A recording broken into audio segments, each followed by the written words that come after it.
बोलो एकादशी माता की जय हो। अथ विजय एकादशी व्रत कथा।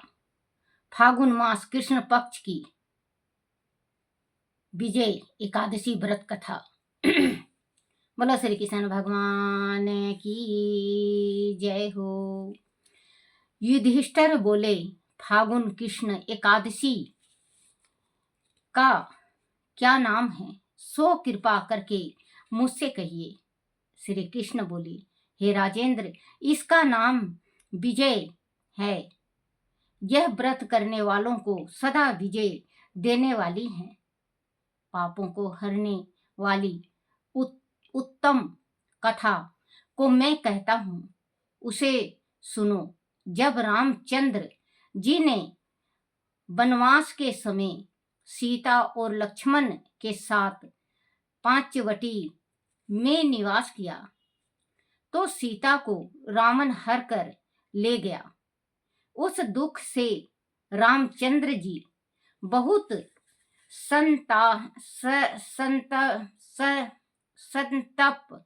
संतप्त हुए। वन में भ्रमण करते हुए असत्र मृत्यु जटायु को देखा और कबंध नाम दैत्य को मारा। रामचंद्र जी से सीता जी का वृत्तांत कहकर जटायु भी मर गया। फिर रामचंद्र जी की सुग्रीव से मित्रता हो गई और बंदरों की सेना इकट्ठी हुई। फिर हनुमान ने अशोक वाटिका में जानकी जी को देखा। राम जी की अंगूठी सीता जी को देकर बड़ा काम किया। फिर लौटकर सीता जी का सब वृत्तांत सुनाया। तब रामचंद्र जी ने सुग्रीव की सलाह से लंका को प्रस्थान किया। वानरों के साथ समुद्र तट पर जाकर रामचंद्र जी अथाह समुद्र को देखकर आश्चर्य करने लगे और लक्ष्मण जी से बोले, हे सुमित्र, किस पुण्य से समुद्र को पार किया जाए, क्योंकि मगर और मछलियों से भरा हुआ यह सागर अथाह जल से परिपूर्ण है। मैं ऐसा उपाय नहीं देखता जिससे सुख से पार जा सके। लक्ष्मण जी बोले, हे पुराण पुरुषोत्तम, आप आदि देव हैं। इस द्वीप में एक दल भय मुनि रहते हैं। वैसे उनका आश्रम 2 कोश है। हे राजेंद्र, उन्हीं श्रेष्ठ ऋषि से पूछिए। लक्ष्मण जी के इस सुंदर वचन को सुनकर रामचंद्र जी एक दल भय मुनि के दर्शन के लिए गए। दूसरे विष्णु के समान बैठे हुए मुनि को रामचंद्र जी ने सिर से प्रणाम किया। तब रामचंद्र जी को पुराण पुरुषोत्तम जानकर मुनि वह समझ गए कि किस कारण से इन्होंने मनुष्य देह धारण किया है। फिर ऋषि बोले, हे रामचंद्र, तुम कहाँ से आए हो? रामचंद्र जी बोले, हे मुनि, मैं लंका जीतने को अपनी सेना लेकर समुद्र तट पर आया हूँ। आपकी कृपा से समुद्र को पार कर सकूंगा। आप कृपा करके उपाय बताइए। मुनि बोले, हे राम, मैं सब व्रतों में उत्तम व्रत कहूंगा, जिसके करने से तुम्हारे शीघ्र विजय हो जाएगी और राक्षसों सहित लंका को जीत कर विशेष कृति होगी। तुम एक ग्रास मन से इस व्रत को करो। फागुन के कृष्ण पक्ष में विजया नाम की एकादशी होती है। उसका व्रत करने से तुम्हारी ही जीत होगी और वानरों समेत समुद्र को पार कर जाओगे।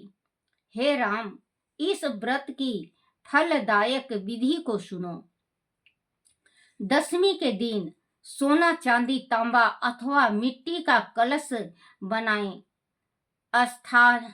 अस्थापिंड के ऊपर सप्त ध्यान रखकर उनके ऊपर जल से भरा हुआ कलश रखें।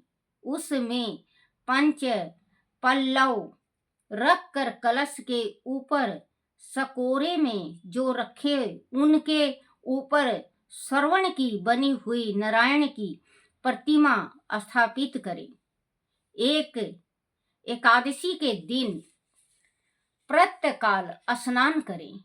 कलश के ऊपर नारियल रखकर नारायण की मूर्ति का गंध, धूप, दीप, अनेक प्रकार की नेवग और अनार से भक्ति भाव से पूजा करें और दिन को व्यतीत करें। मूर्ति के सम्मुख रात को जागरण करें। द्वादशी के दिन सूर्य उदय होने पर नदी, सरोवर अथवा जलाशय के पास उस कलश को जाकर विधि पूर्वक पूजन करें। हे राजेंद्र, मूर्ति समेत उस कलश को विद्वान ब्राह्मण को दे। हे राम, इस विधि से सेना समेत यत्न पूर्वक इस व्रत को करो, इससे तुम्हारी विजय होगी। इस वचन को सुनकर रामचंद्र जी ने विधि पूर्वक इस व्रत को किया। इसके करने से रामचंद्र जी की विजय हो गई। हे राजेंद्र, इस विधि से जो मनुष्य इस व्रत को करेगा उसकी इस लोक पर लोक में सदा विजय होगी। फलहार श्री नारायण की श्रवण मूर्ति रखकर धूप, दीप, नैवेद्य आदि से पूजा करें।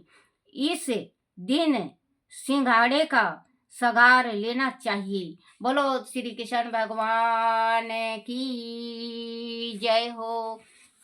बोलो गीता माता की जय। बोलो एकादशी माता की जय।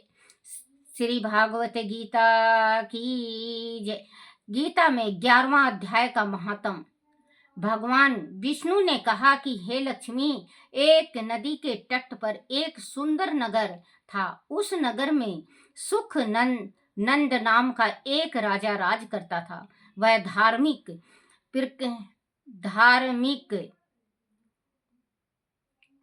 प्रवृत्ति का था और भगवान लक्ष्मी नारायण की बहुत पूजा सेवा करता था। उसी नगर में एक बहुत बड़ा शिवालय भी था। शिवालय का रख रखाव, पूजा सेवा एक विद्वान ब्राह्मण करता था। वह ब्राह्मण प्रतिदिन स्नान से नियुक्त होकर गीता के 11वां अध्याय का पाठ करता था। राजा भी ब्राह्मण के मुख से प्रतिदिन गीता के 11वां अध्याय का पाठ सुनता था और श्री लक्ष्मी नारायण की सेवा किया करता था। इस प्रकार सेवा भाव के साथ समय गुजरता चला गया। एक दिन राजा गीता का पाठ सुनकर अपने महल की ओर जा रहा था। तभी महल से कुछ दूरी पर उसे 2 परदेसी आते दिखाई दिए। जब राजा उनके करीब पहुंचा तो वह बोले कि हे राजन, हम कुछ दिन रहने के लिए स्थान चाहिए। राजा ने उनके लिए बड़ी हवेली के द्वार खुलवा दिया। रात को राजा ने उनके लिए भोजन व्यवस्था भी करा दी। खा पीकर परदेसी बहुत खुश हुए और राजा को दुआएं देने लगे। प्रातःकाल राजा उनसे मिलने गया। राजा के साथ उनका पुत्र वह कई मित्र भी थे। हवेली में जाकर राजा ब्राह्मण परदेसी के साथ आए महंत से बात करने लगा। तब राजा का पुत्र खेलने के लिए हवेली से बाहर निकल गया। वहां से कुछ ही दूरी पर एक प्रेत रहता था। उस प्रेत ने राजा के पुत्र को मार दिया। नौकरों ने राजा को इसकी खबर दी। पुत्र मोह ने राजा की बुद्धि हर ली। वह दुखी मन से बोला कि हे महंत जी, आपके दर्शनों का मुझे अच्छा फल मिला। एक पुत्र था, उसे भी प्रेत ने मार डाला। राजा को शोक कुल देखकर राजा के साथ ब्राह्मण और महंत आदि सभी उस स्थान पर आए जहां राजकुमार मरा पड़ा था। ब्राह्मण ने गीता के 11वां अध्याय का पाठ करके जल प्रेत पर छिड़का तो वह प्रेत योनि से छूटकर भगवान के धाम को चला गया और राजा का पुत्र भी जीवित हो गया। भगवान विष्णु बोले कि हे लक्ष्मी, गीता के 11वें अध्याय का इतना अधिक प्रभाव है। बोलो श्री कृष्ण भगवान की जय हो। विष्णु लक्ष्मी की जय।